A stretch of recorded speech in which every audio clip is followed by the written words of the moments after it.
It's Waxing Lyrical, baby. Hello, Waxers, and welcome to Waxing Lyrical Mains and Duts. I'm your host, Mains, and my colleague in a danger zone in Rainford is not here.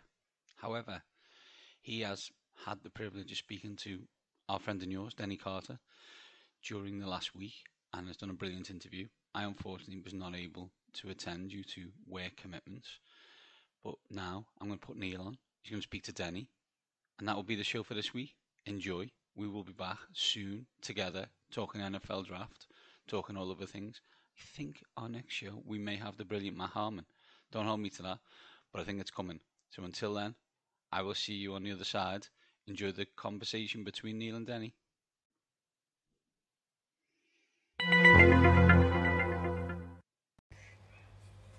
So, after a very, very long delay, we are finally joined again by Mr. Denny Carter. You can find him, all his work at Rotorworld. I will never say the other name.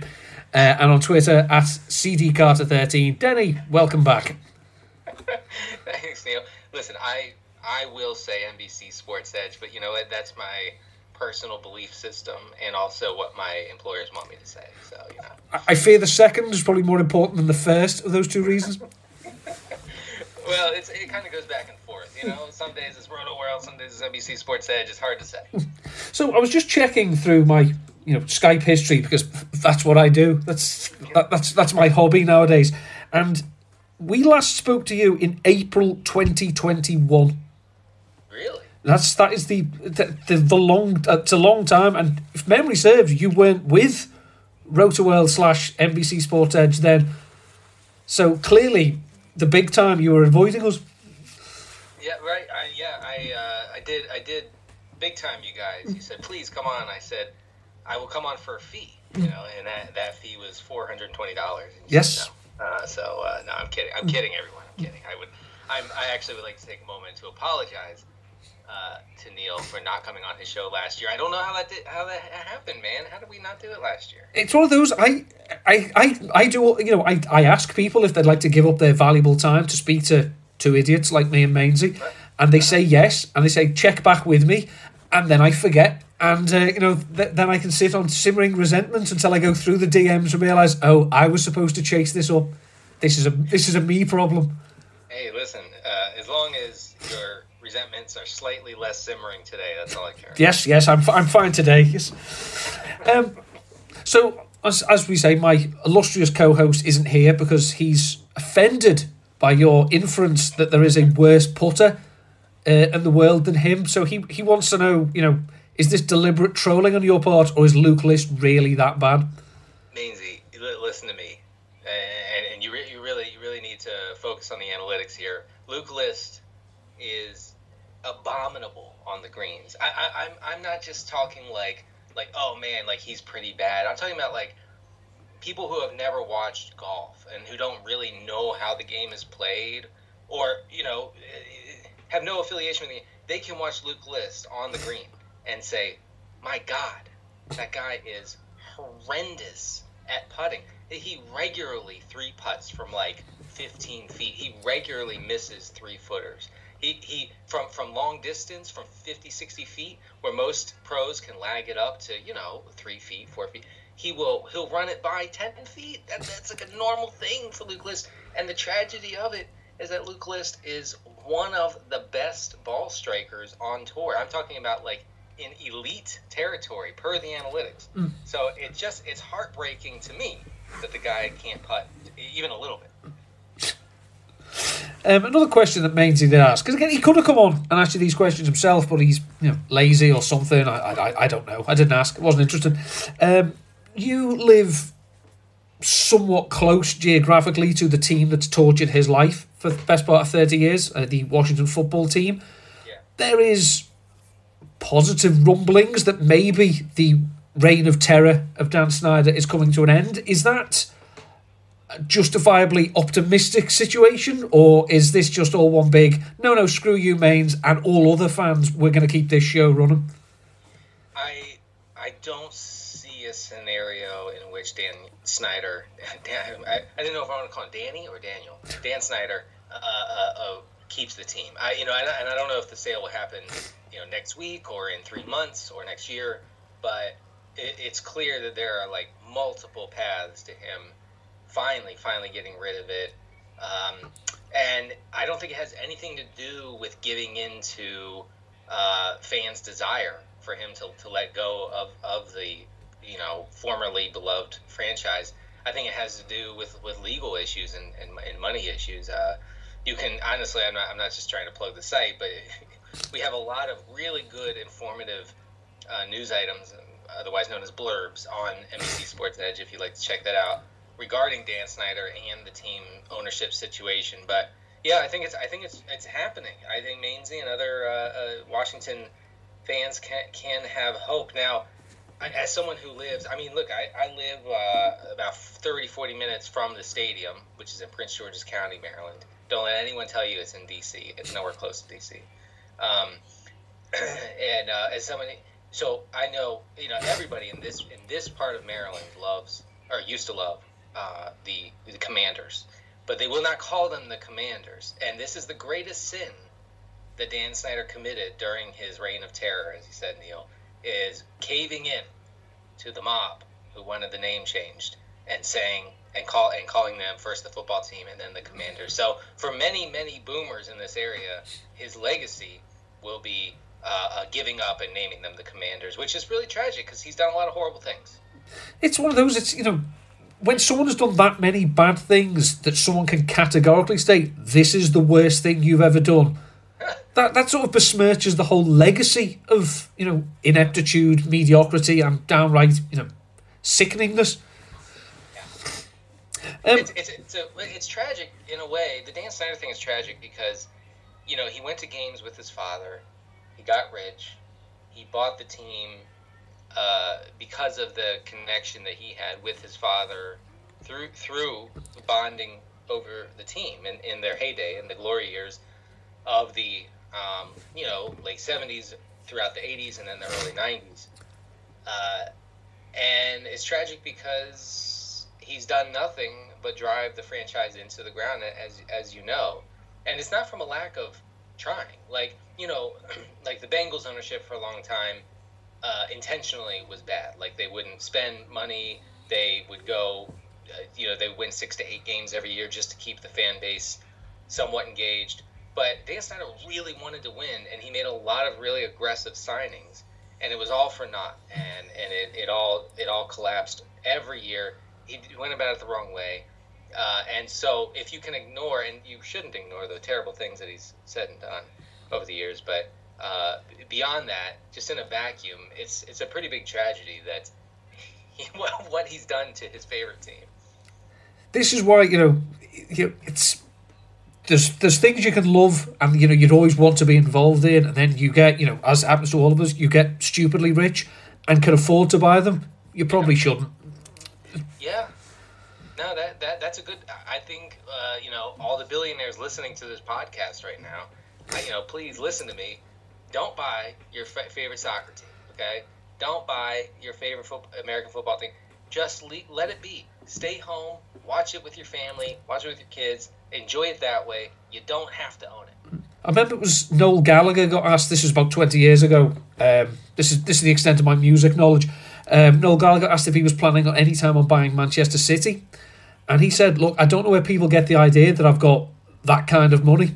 I've got more, and I don't want to buy Man City. That's funny. Lifelong fan, but he's like, no, I'm keeping my money. Yeah. I mean, it sounds like a big pain in the ass, honestly. I would not want to own an NFL team. No desire to do that. I mean, I guess it's like the ultimate game of fantasy football for many owners. It's just being able to say, like, I'm going to run this like you and I run our fantasy teams. And it turns out that doesn't really work out if you don't know what you're doing, which is the case for many owners. Yeah, can be a problem. Obviously, as said before, you write for or work for NBC, and you had a chance recently to sit down with another Washington sufferer, Mr. Berry, Mr. Matthew Berry. I mean, I'm very lucky in the sense that, you know, I've managed to persuade people like yourselves who, you know, I enjoy reading, listening to, watching. to come and spend some time with me. There are some people, though, in the fantasy space who sort of like transcend everyone else. And from my point of view, Berry's always been one of those people. So is that slightly still surreal that he's your co-worker? He's not just a peer? Yeah, no, it is. I got to spend some time with him at the Super Bowl this year, back in February in Arizona. Got to hang out a little bit. I did the fantasy football happy hour at the Super Bowl, and I texted a picture of me on the set, with Matthew Berry and Lawrence Jackson and Jay Croucher, and my friend, his name is Pat. I've been playing fantasy football with him since we were in college, 20 some years ago, right? And a lot of our friendship has involved fantasy and football. And he said, I kind of can't believe that this is happening. Like, do you ever realize what's actually happening to you right now? And it is easy to sort of gloss over it. But when I step back a little bit, it can be a little surreal. It makes me kind of buy into the simulation theory a little bit. Like man, the creators of the simulation really went haywire with my little story here. See, I got to go to the London game, the Germany game in Munich, which is where Germany is, and I got a press pass, so I was able to go in early, to go to the complimentary area. And there was people there that, I knew and recognised, and Mike Mayock stood on my foot. So that's that was like, well, this is somewhat dream shattering. This is my first introduction to Mike Mayock is to say, excuse me, you're on my foot. So, that's funny, man. Yeah. I've had some funny, weird interactions in my time with NBC, because they've sent me to 2 Super Bowls now, to a few conferences, to where else did they send me? They sent me to New York a couple weeks ago to do the Fantasy Football Happy Hour free agency show.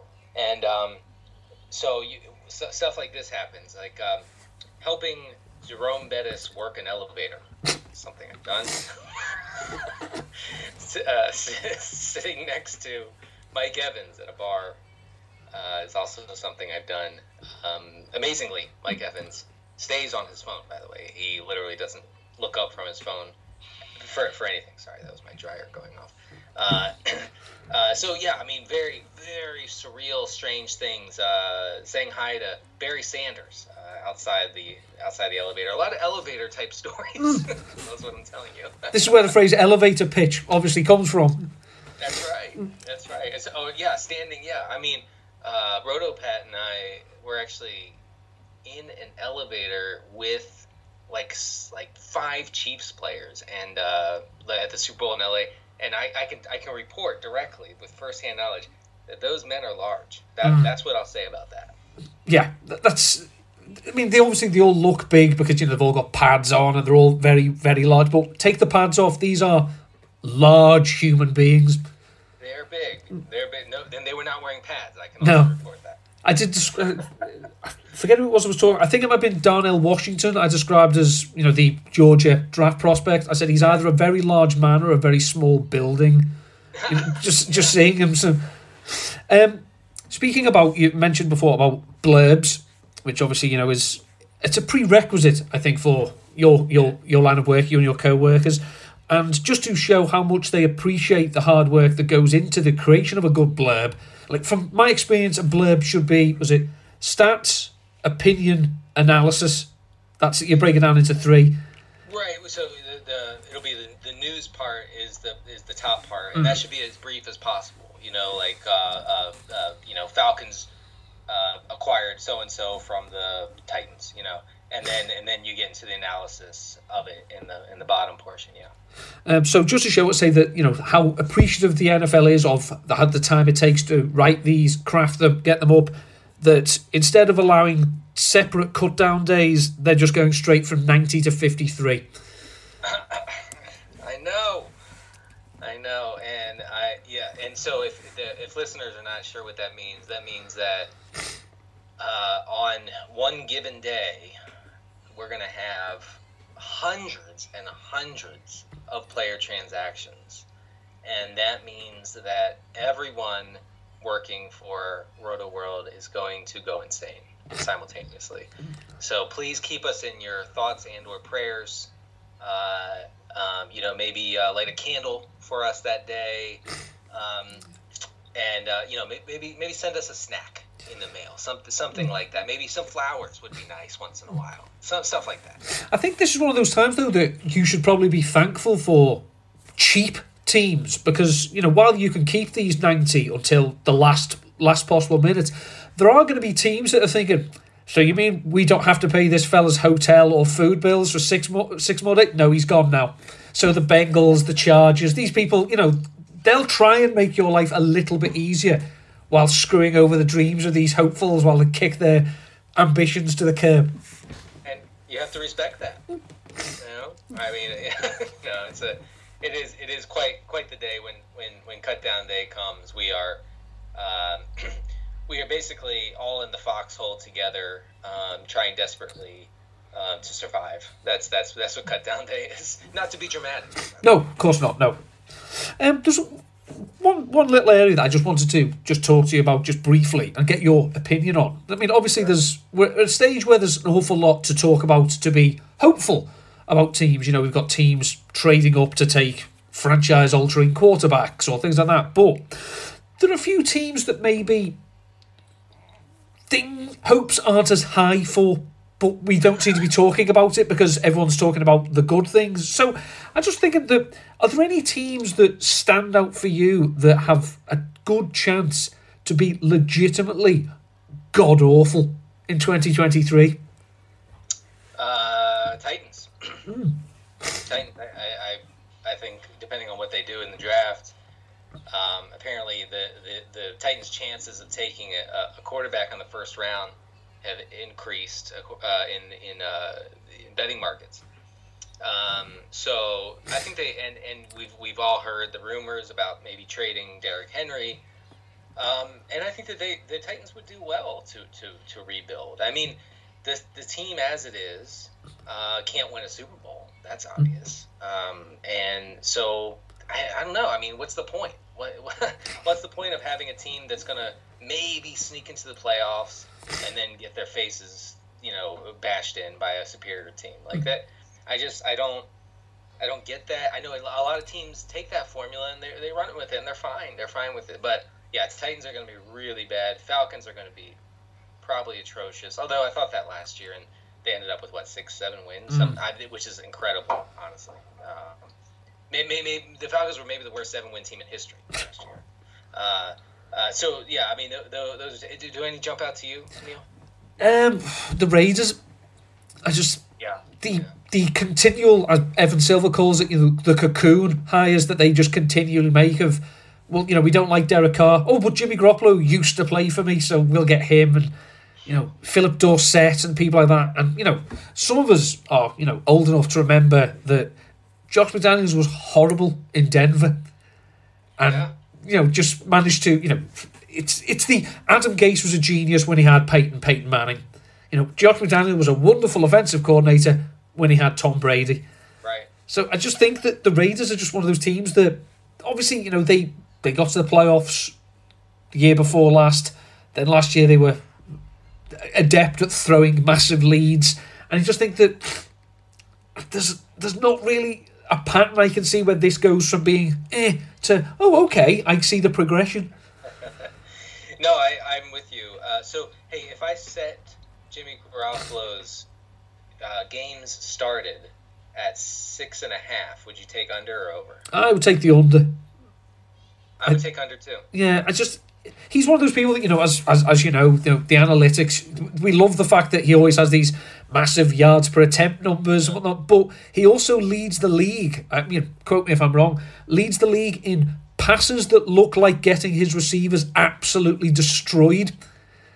Yeah. It's also just like dumbfounding passes, like stuff like where he'll just throw it into like triple.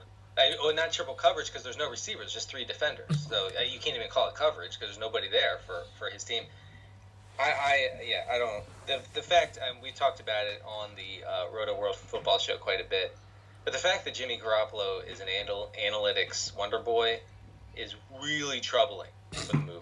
I mean, I do not like it. I would prefer that good quarterbacks are analytics greats. But, Patrick Mahomes is, I will say that.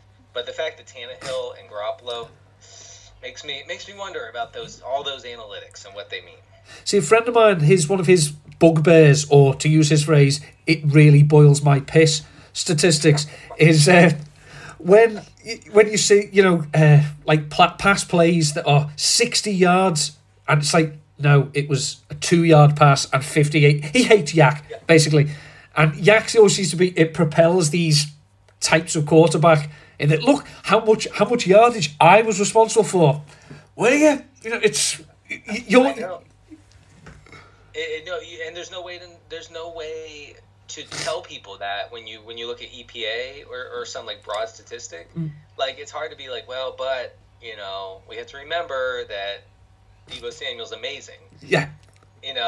But so when you just look at the raw numbers, you're like, oh, Jimmy Garoppolo's great, but he's not. No, I mean he's fantastically good looking, but again, that doesn't factor into the numbers. Maybe it does though, Neil. Maybe we're missing something. Maybe handsomeness does factor into EPA because that man is handsome. I mean, now that he's a little older, and he has some like gray flecks in his hair. And it's messed up. It's wrong to me, but he looks better. He actually looks better with salt and pepper 3-day growth on his face, and then the salt and pepper hair. I mean, unbelievably handsome man.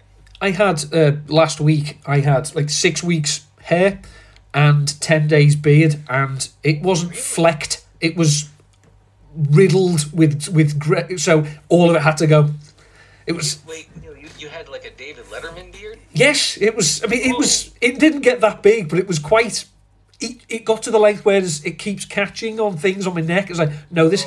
Not only do I look stupid, it hurts, so it needs to go. Yeah, no, I'm with you. When my facial hair catches on like a zipper or something, and I've never grown a beard. Like if I right now I have like 3 or 4 days growth.